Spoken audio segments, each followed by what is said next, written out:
Time flies. It's been a couple weeks since I looked at tools and products, and it's Wednesday again. So let's take a look at some stuff.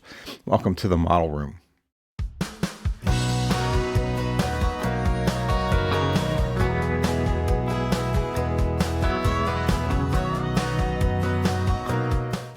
Okay, before we get started, just a couple of notes. This weekend was NNL East, and we had a great time. I want to thank everyone who attended and also everyone who showed up to volunteer and help out with the show. You made it so easy for all of us.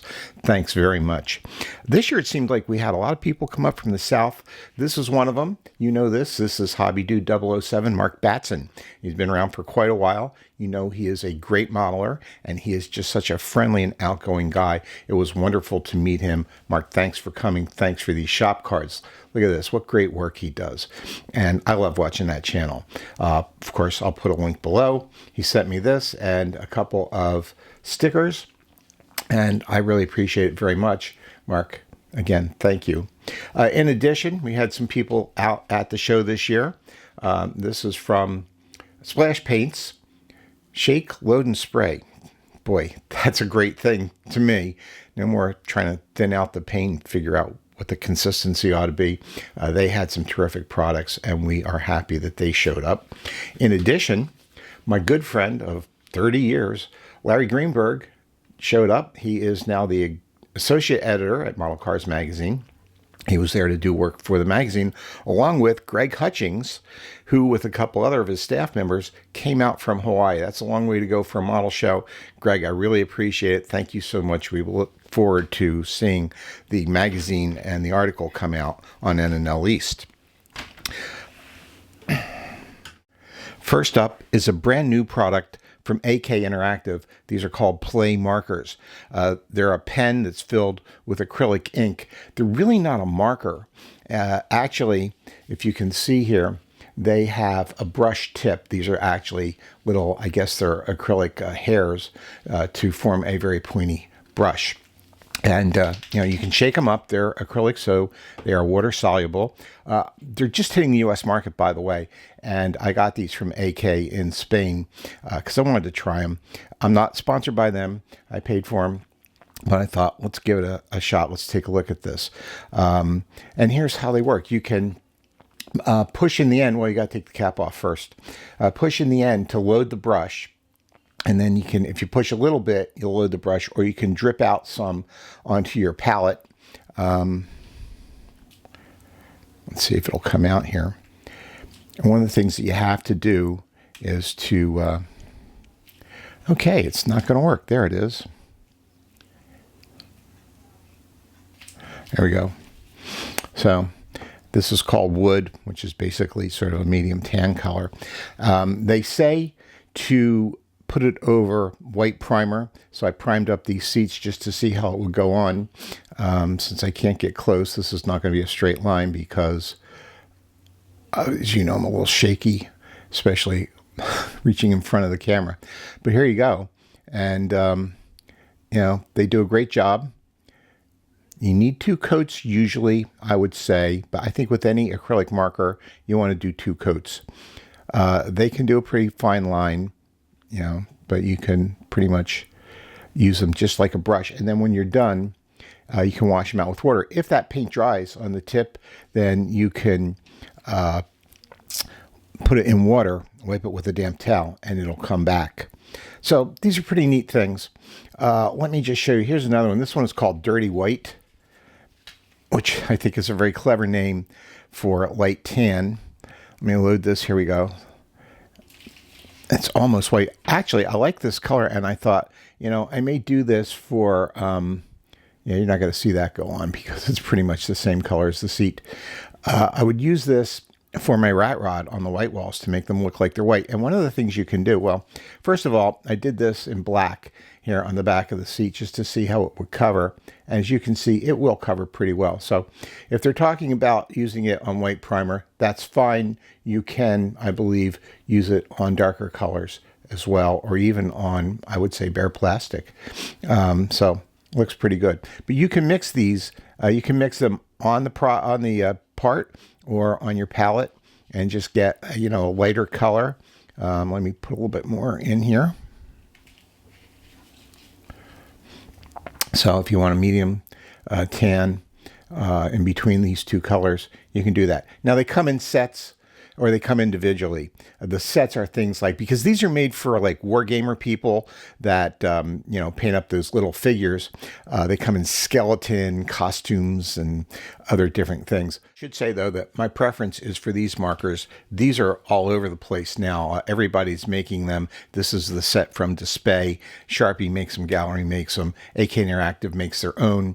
And you can buy, if you do a search on Amazon for acrylic marker pens, you're going to get just a ton of these. They're pretty inexpensive for the sets. I was going to buy a big set of like 48 colors, and then I thought, I don't really need the pink and the purple. I've got the primary colors, red, blue, green. I've got the metallic versions of those. This is enough for me. But I use these just about every day. I really like them. Time now for something old. How many of you remember S&S Specialties? They made aftermarket parts, photo etch, and stuff like that.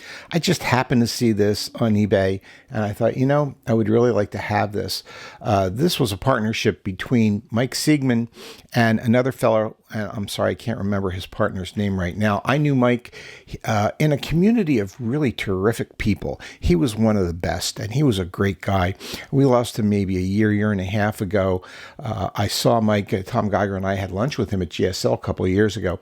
And as I say, he was a terrific modeler, very well known in the community, and he did these wonderful sets. These are no longer produced. When I saw this online, I had to grab it.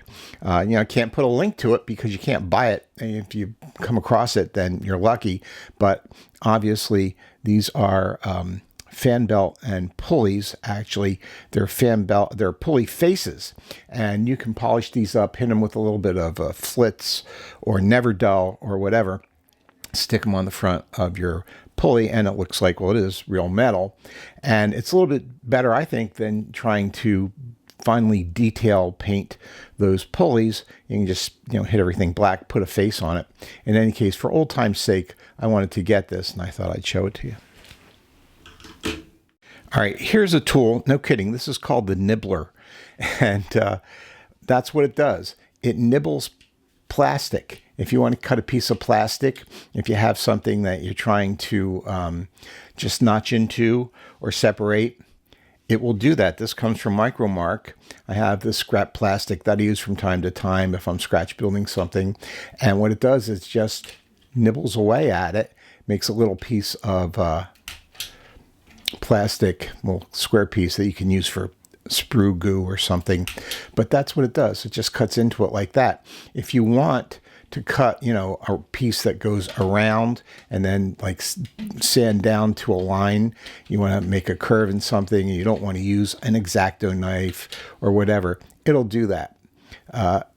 Frankly, I don't use this very often, but it is a very unique tool. So I thought I would bring this out and show you. And in fact, here's a piece of plastic. Now this is fairly thick. I don't know if that's an 1/8 or a 1/16 or whatever, but it's something that, you look at that, if you have to cut it, you're going to scrape your X-Acto across it. You think, oh no, I don't want to do that. But this actually does work. It cuts into it, takes a little bit at a time, and eventually you get there. The Nibbler, that's what they call it. I've begun using these little wax tip sticks.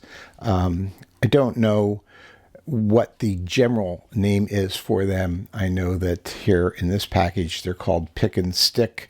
There are things online that you can get that are called jeweler's pick. They're $4 or $5. I've had this for a long time. As my hands get a little shakier, I tend to use this more often. You just stick your part on, and then when you glue it to your engine, whatever part, you get a little twist and it comes right off. So this is something that I think a lot of people know about. I just thought I'd highlight it because I think it is an aid to building. This one comes in like a matchbook, and it's got a whole bunch of them in here. The ones that you buy on Amazon, there are wax pens that you can get, and I'll put some kind of link below for these.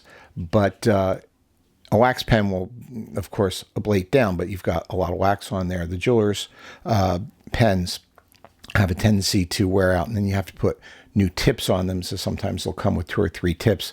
This has, I don't know how many are in here, a dozen maybe, maybe a little more than that. But over time, they kind of wear out. but I think that the best bet would be to just get one of those pens. All right, that's it for today. Thank you so much for tuning in. I appreciate it. I appreciate all my subscribers. I gave out, I think, 95 shop cards at N&L East, and I picked up a bunch of subscribers just in a couple of days. Thank you all. I very much appreciate it, and we'll see you next time.